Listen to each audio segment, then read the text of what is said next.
What is up, my dude and dudettes, and welcome back to TellerTube. In today's video, we're going to be looking at the subreddit r/choosingbeggars. If you're new to my channel, be sure to subscribe so you can stay up to date with my latest videos. And with that being said, sit back, relax, and enjoy the video. I help a friend with bills and get repaid with attitude. So I have a friend who is basically disabled while her mom is on full disability, so they got issues with paying bills off and getting food.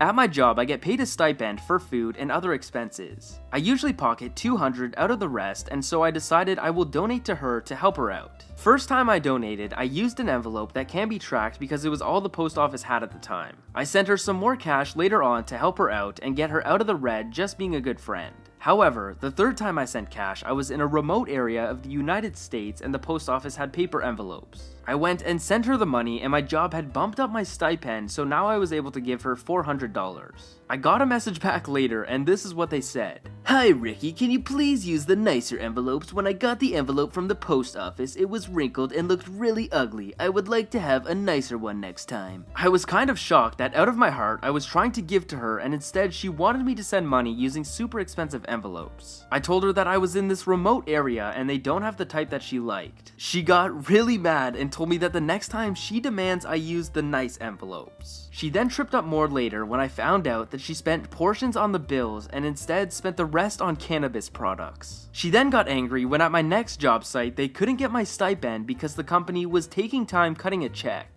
She sent me a message after a message after a message asking when I'm going to send her money so that she can get cannabis. I tried to help her budget by suggesting cutting off stuff such as TV, which I found out she leaves running 24/7. I also tried to get her to get away from excess cannabis use. But she said that I don't understand and the cannabis is the only thing she can take that helps the pain. She then demanded that I should give more to her so that she can afford both groceries and weed. I had enough at this point and just cut her off after trying to help her out with as much stuff as I can.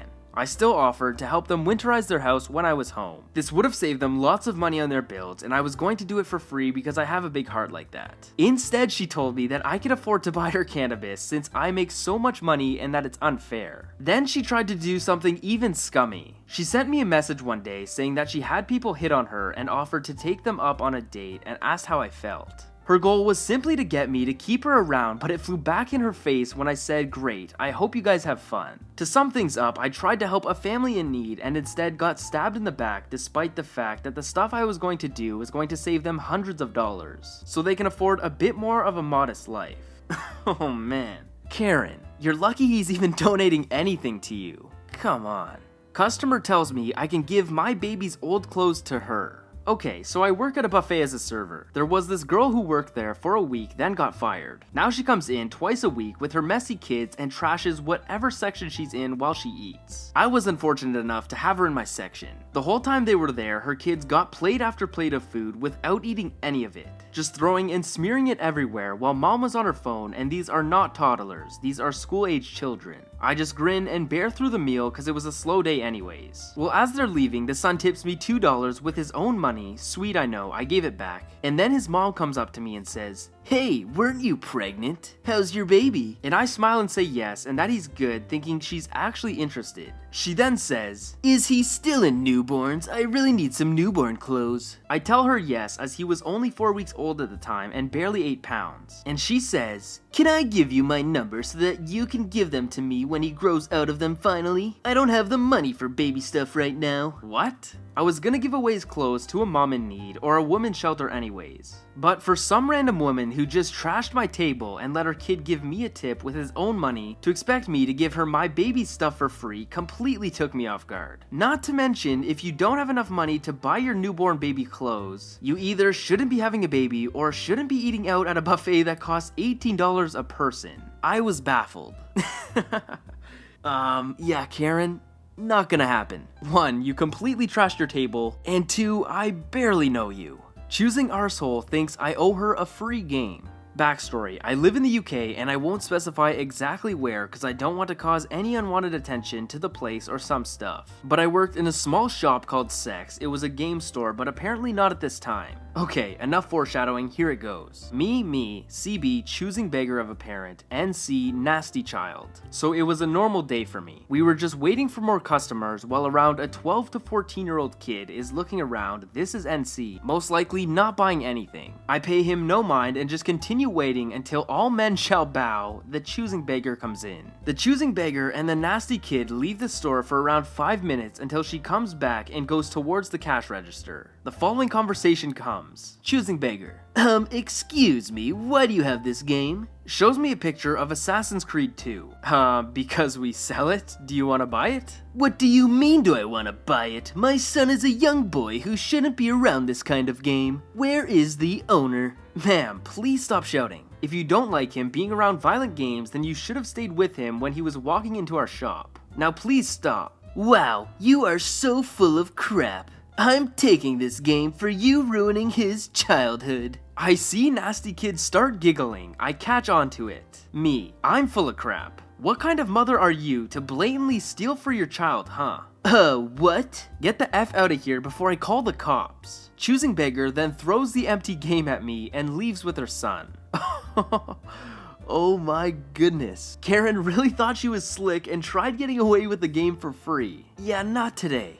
Now I know why this upsets me. Choosing teacher. So I did a lot of calligraphy in high school, and one of my teachers next to my homeroom really liked what I did. She told me that her mom was celebrating an important birthday soon and wanted me to write on the envelopes 4 invitations with calligraphy, name, address, and such. I asked her if I'd get paid, and she said she's technically not allowed to pay me because she's in school, but she technically said, I might give you a gift card if I like the envelopes. Me, not wanting to disappoint school authority, stupidly agreed. She said it wouldn't take me long. A few days later, she handed me a stack of envelopes and a list of about 30 names and addresses. She nagged me about it, but I handed the completed envelopes about 2 days later. That stack took me about 5 hours. She then handed me another stack. I thought the 30 was it, but there was about 100 more I had to do. Something felt very wrong. I kept it from my parents because I felt like they wouldn't like me doing so much unpaid side work for a teacher. I was also making $25 an hour for tutoring, and it felt like I was at a loss here. I eventually told one of my favorite teachers, and she told me I was being used and I should stop doing the work. I told her I wouldn't do the rest and said I was super busy. I felt judged for the rest of the year, but now I know that I had dealt with a choosing beggar.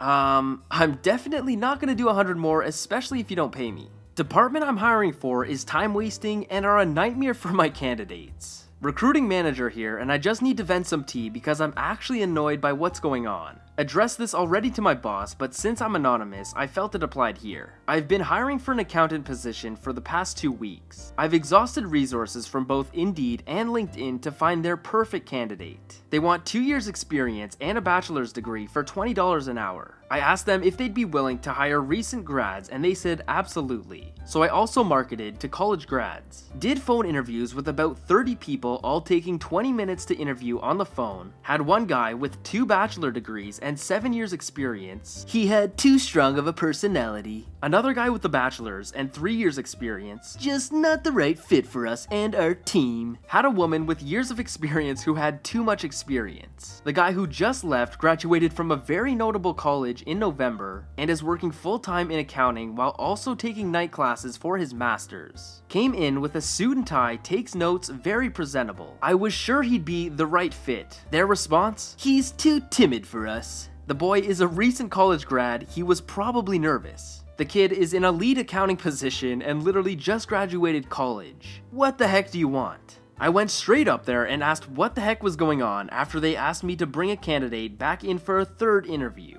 They said they weren't considering any of the candidates so far and verbatim said, "We need to find someone who would fit in with our office of all women who have been here for years. It's a tough position to fill." It's an accounting position, you know, accounts receivable, bank reconciliations, Excel, QuickBooks, taking direction, great. You can do this job. Meanwhile, they have several accounts that are about to go to collections and unpaid invoices, so they need someone right away. I told them after this week I won't be sending any candidates because I have to move on to other obligations. I have detailed notes on every single person and have denied some as well, let them know a day after. All fantastic and super qualified and would do well, but because they aren't their best friends, they want to waste my time.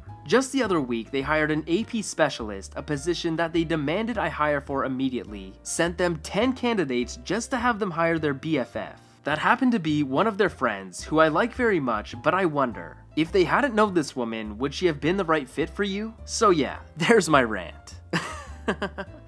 Wow. Well, if I must say, Karen, all those candidates seem more than qualified. You're sounding pretty choosy there, beggar. Anyways, I hope you guys enjoyed today's video. If you did, smash that like button as it would really help me out. Subscribe to my channel so you can stay up to date with my latest videos, and I will see you guys in the next video. Peace.